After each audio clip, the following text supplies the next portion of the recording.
Tingnan nyo mga kaibigan, lalabas dito yung kanyang flux wire. Oh. Pipindutin lang natin siyang ganun. Oh. Pag tuloy-tuloy.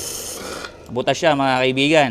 Nangangailangan ba kayo ng MIG welding yung hindi na ginagamitan ng gas? Ito mga kaibigan, oh, sobrang portable. Fujima and Drilon. So ito po ay may rechip. Yan yung maganda rito. Tapos meron siyang feeder para dito sa flux wire. Napakaganda niyan. Sobrang portable. Saksak lang natin sa 220 volts. So mga kaibigan, testingin natin to para hindi tayo makapagpadala ng defective kay Sir Homer Piscador from Iloilo. Turn on po natin to.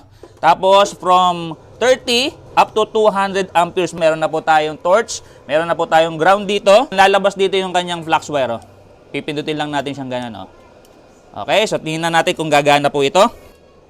Ayun, gumagana mga kaibigan. Ispat-ispat. Good. Okay. Sa 200 amperes, tingnan nyo mga kaibigan, mabubutas to. Manipis lang kasi yung bakal natin na to eh. Pag tuloy-tuloy. Ayun, butas siya mga kaibigan.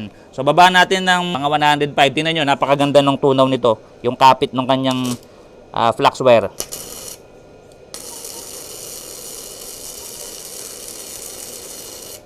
Oh, ganda niyan mga kaibigan, no?